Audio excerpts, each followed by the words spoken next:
After discussing the definition of characteristic function, we are going to discuss the properties of those. Among those properties, we have 4 properties for f I x t, but only 2 requires the proof. The remaining statements are enough. I'll send you in the notes. Now I am going to discuss the properties, those which we need to prove. Statements, I think you can read them directly. Only the properties which have proof I am going to deal. The first one is nothing but phi cxt is equal to phi x ct.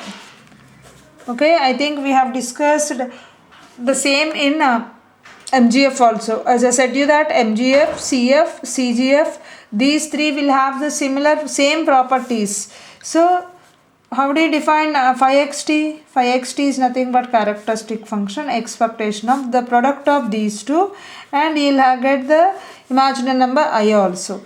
Now you need what is then to prove this? Let us consider the LHS, which is nothing but phi cxt, where c is a constant. So how do you define this? Expectation of the product of these 2, TCX, and you will get the imaginary number also. What is RHS here?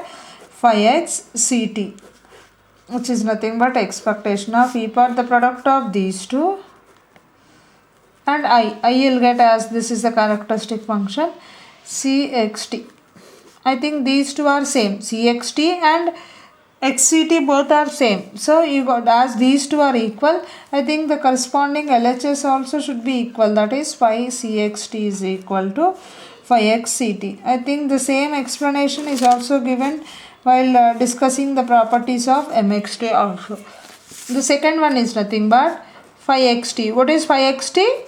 Phi xt is nothing but characteristic function, satisfies reproductive or additive property. So either reproductive or additive property always deals with only independent variable. So if you consider x1 comma x2 are 2 independent random variables, you need to prove that phi x1 plus x2 of t is equal to phi x1 t into, I think this one also we have discussed. There we have mx1 plus x2t is equal to mx1t into mx2t. Here in place of m you got phi, as this is the characteristic function. Let us consider the LHS, which is nothing but phi x1 plus x2t. So expectation of e power the product of these 2 along with the imaginary number I. I think you know phi xt is expectation of e power itx, e power I t I into t of x1 plus x2. Again the same steps, expectation of itx1 plus itx2. As it is in the form of a power m plus n, we can write that as e power m into a power n. So as x1 comma x2 are independent random variables, okay, expectation of x1 x2 can be written as expectation of x1 into expectation of x2, which is nothing but, now this can be written as e power itx1 into expectation of e power itx2. Okay, expectation of e power itx1 is nothing but phi x1t. This is nothing but phi x2t. So we have started with phi x1 plus x2. We got that as phi x1 into phi x2t. Therefore, equivalent characteristic function satisfies additive property. So with this we have finished the characteristic function also. Now we are going to discuss the cumulant generating function. Cumulant generating function. We write that with CGF. MGF we write as moment generating function, we write as MGF. Characteristic function as CF. Cumulant generating function as CGF. Generally, you will confuse between characteristic function and cumulant as they start with C. Generally students will commit a mistake, like always they'll write characteristic function with CGF and here also they will write with CGF. Characteristic function is written with CF and cumulant generating function is with CGF. CGF is indicated with KXT. Okay, MXT for moment generating function, 5XT for characteristic function. KXT is nothing but cumulant generating function, which is defined as log MXT. Means KXT is directly dependent on moment generating function. If you know the moment generating function, the logarithmic function of that moment generating function represents the cumulant generating function. Why we have this form of moment generating function is nothing but while deriving moments through moment generating function, if the moment generating function is complex, means if it involves more exponential form, by taking logarithm on that we can get moments easily. Means by taking the logarithm on moment generating function we will get another new function called cumulant generating function, which is indicated with KXT. So what I said, the first, after defining this moment generating function, okay, now you should go for how to derive moments from CGF. Okay, to derive, the next one you should discuss is to derive moments from, how to derive moments from CGF. So from CGF, cumulant generating function, we won't derive the moments directly. We have a lot of difference between first two generating functions and cumulant generating function. To derive moments from either MGF or CGF, what we are doing, we are considering the coefficient of t power r by r factorial, which represents the mu r dash. First we are calculating non-central moments and then we go for central moments. But in CGF, unlike the previous two, we are going to calculate the cumulants from those where the first cumulant is indicated with K1. Here we are going to find out cumulants which are indicated with K1, first cumulant, K2, second cumulant, K3 and K4, where this directly gives the arithmetic mean mu1 and K2 gives you variance, because these are very much important from cumulant generating function. We are going to calculate the first four cumulants which are indicated with K1, K2, K3, K4. K1 gives you the mean, K2 directly gives you the variance, K3 directly gives you the third central moments. I think these are central moments.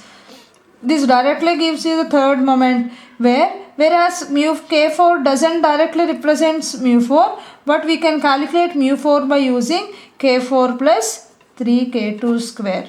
Got the difference between CF, MGF and CGF? Using CGF, we can calculate the central moments directly by using the first four cumulants. First cumulant is indicated with K1, which represents mu1 dash.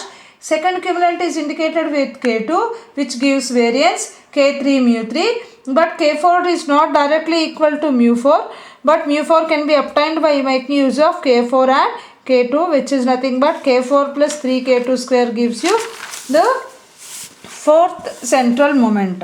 So let us see how to derive the moments from this. We have discussed that KGF is nothing but CGF is indicated with KXT, which is nothing but log MXT. What is MXT? Expectation of e power Tx. So let us write in place of MXT this one, expectation of e power Tx. So what is the expansion for e power x? 1 plus Tx plus Tx whole square by 2 factorial plus so on. So this is nothing but 1 plus Tx.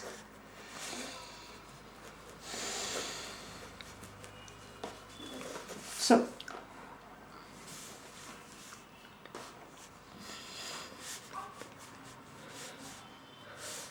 this is log expectation of 1 plus Tx plus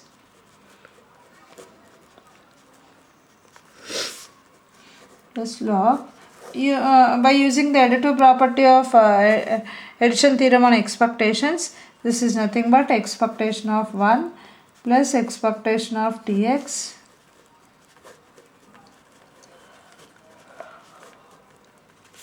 What is the expectation of a constant is always constant. Here t is a constant. Expectation of Cx is C into expectation of x. I think these results are known to you.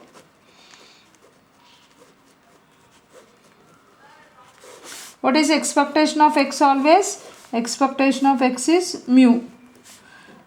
Okay, expectation of x square is mu 2 dash and so on. So it is in the form of log 1 plus, if you take this as, we are going to use another expansion called log 1 plus x. Expansion is nothing but x minus x square by 2 plus x cube by 3 plus so on. Similarly, we have used the expansion for e power x now in the similar steps. We have expansion for log 1 plus x. We have 1 here. The entire term can be considered as, if you consider as x, we can use the expansion for log 1 plus x.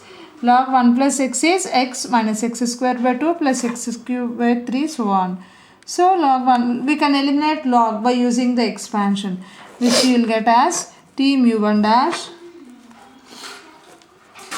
X means write the entire term as t is minus x square by 2 factorial.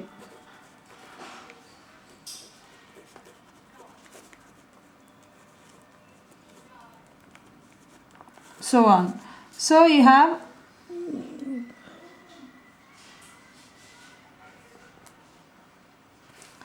x square by 2 here. So t mu 1 dash minus t square mu 1 dash square by 2. So I'll write this again.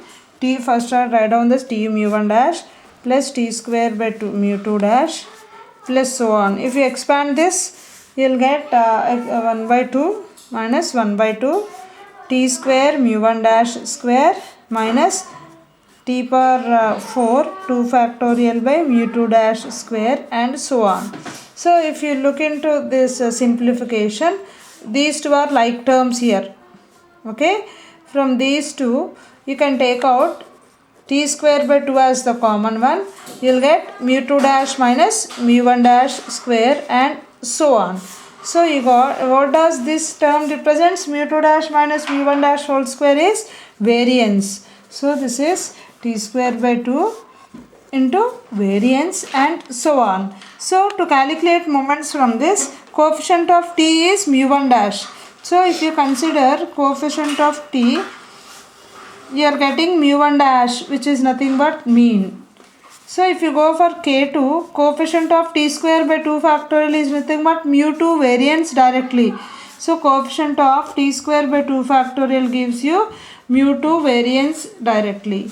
And K3 will directly give you the third moment. As I said you that for mu 4 you won't get, mu 4 is nothing but K4 plus 3 K2 square. I think these are the two, this is the way how we will calculate moments from this. We have additive property on this. For this I'll send you the notes, as those steps are similar to the to those of additive properties in characteristic function and moment generating function. When I send the notes, just to go through that, try to understand, okay, because I am leaving that part as an exercise for you. The proof will be given to you. Try to understand, because those two steps are similar to the previous one. Okay, with this the topic of generating functions is finished. The only two topics left in our syllabus are nothing but two inequalities. Okay, with these topics, generating functions topic is finished. Okay, generating functions are done. Okay, thank you.